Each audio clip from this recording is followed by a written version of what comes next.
നമ്മൾ fire audit കഴിഞ്ഞ വർഷം വളരെ കൃത്യമായിട്ട് നടന്നിരുന്നു. അപ്പോൾ മെഡിക്കൽ ആരോഗ്യമേഖലയുടെ ചരിത്രത്തിൽ തന്നെ എല്ലാ ആശുപത്രികളിലും അതിനുശേഷം പോലീസും ഫയർ ഫോഴ്സും എല്ലാം കൂടെ സംയുക്തമായിട്ട് ഓരോ ഇൻസ്റ്റിറ്റ്യൂഷനും വേണ്ടിയിട്ട് അവരൊരു ഡോക്യുമെൻ്റ് നൽകിയിരുന്നു. അങ്ങനെ ഒരെണ്ണം ആദ്യമായിട്ടാണ് നടത്തിയിട്ടുള്ളത്. പ്രത്യേകിച്ച് ഈ PMSSY ബ്ലോക്ക് പുതിയ ബ്ലോക്കാണല്ലോ. അപ്പോൾ പഴയ നമ്മുടെ മെഡിക്കൽ കോളേജുകളെയും ആശുപത്രികളെയൊക്കെ സംബന്ധിച്ചിടത്തോളം പഴയ വയറിങ്ങും ഒക്കെയാണ്.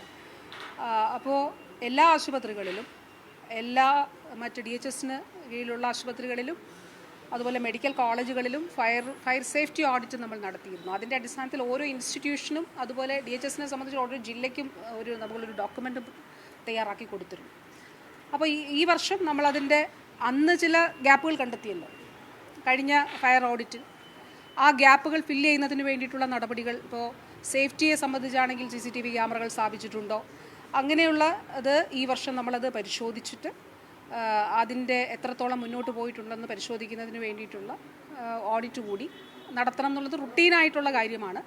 അപ്പോൾ ഫയർ ഓഡിറ്റും സേഫ്റ്റി ഓഡിറ്റും ഈ നിലയിൽ ശാസ്ത്രീയമായി നമ്മൾ 2023-24 ആരംഭിച്ചിട്ടുള്ളത്. കോഴിക്കോട് മെഡിക്കൽ കോളേജിലും അതിൻ്റെ ഭാഗമായിട്ട് നടത്തിയിട്ടുണ്ട്, എല്ലാ ജില്ലകളിലും നടത്തിയിട്ടുണ്ട്.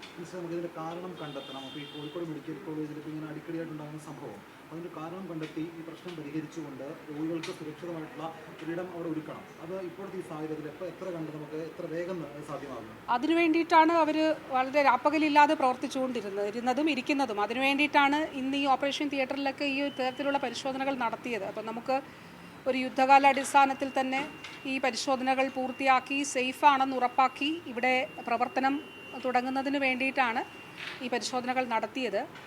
അപ്പോൾ എത്രയും പെട്ടെന്ന് എന്നുള്ളതാണ്. ഞാൻ പങ്കെടുത്ത മീറ്റിങ്ങിൽ അവർ 2 ദിവസം എന്ന് പറഞ്ഞു.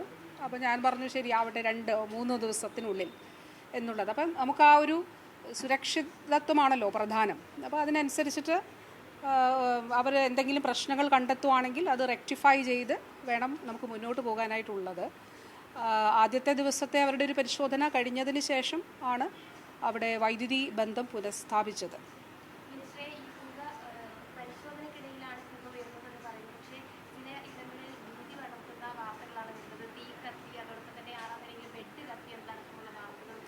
ദയവായി അങ്ങനെയുള്ള തെറ്റായിട്ടുള്ള വാർത്തകൾ പ്രചരിപ്പിക്കരുതെന്ന് ഞാൻ അഭ്യർത്ഥിക്കുകയാണ്.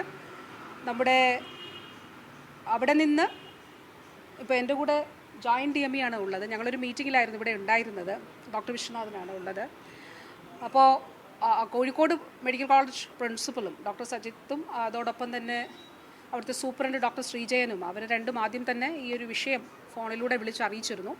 അവർ ഫോണിൽ അറിയിച്ച വിവരങ്ങളാണ് ഞാൻ പറഞ്ഞത്. അതായത് ഈ ഓപ്പറേഷൻ തിയേറ്ററുകൾ ഫങ്ഷണൽ ആക്കുന്നതിന് വേണ്ടി, കാരണം നമുക്ക് ഈ തൊറാസിക് സർജറി തിയേറ്ററിലാണ് ഇത് ഉണ്ടായിട്ടുള്ളത്. അല്ല, അത് പരിശോധിക്കുകയാണ്. അതാണ് നമ്മൾ പരിശോധിക്കുന്നത്. അപ്പോൾ ഈ രീതിയിൽ അത് തിയേറ്ററിൻ്റെ പരിശോധനയ്ക്കിടയിൽ അത് ആണ് നമ്മൾ അവിടെ പുക കണ്ടത്. തീർച്ചയായിട്ടും അത് എന്തുകൊണ്ടാണ് എന്നുള്ളത് കണ്ടെത്തി അതിന് വേണ്ടിയിട്ടുള്ള നടപടികൾ സ്വീകരിക്കും. ഒരു ടോട്ടൽ ഫയർ ഓഡിറ്റ് കൂടി, അതൊരു എല്ലാ കാര്യങ്ങളും ഒന്നുകൂടെ, ഇപ്പോൾ ഇലക്ട്രിക്കൽ ഇൻസ്പെക്ടറേറ്റും PWD ഇലക്ട്രിക്കൽ വിഭാഗം മാത്രമല്ല, എല്ലാവരും പങ്കെടുത്തുണ്ട്. അതായത് ഡിസാസ്റ്റർ മാനേജ്മെൻറ്റിൻ്റെ പ്രതിനിധി, PWD ഇലക്ട്രിക്കൽ വിഭാഗം, PWD സിവിൽ വിഭാഗം, PWD ഇലക്ട്രോണിക്സ്, അതുപോലെ ഫയർ സേഫ്റ്റിയുടെ ഉദ്യോഗസ്ഥൻ ഒക്കെ ഉൾപ്പെടെ എല്ലാവരും പങ്കെടുത്തുകൊണ്ട് ഒരു ടോട്ടൽ ഫയർ ഓഡിറ്റ് ഈ ബിൽഡിങ്ങിന് നടത്തുന്നതിന് വേണ്ടിയിട്ടാണ് നിർദ്ദേശം നൽകിയിട്ടുള്ളത്. അപ്പോൾ അതിൽ ടോട്ടൽ ഫയർ ഓഡിറ്റ് കൂടി നടത്തിയിട്ട് ഇത് ഫങ്ഷണൽ ആക്കുള്ളൂ.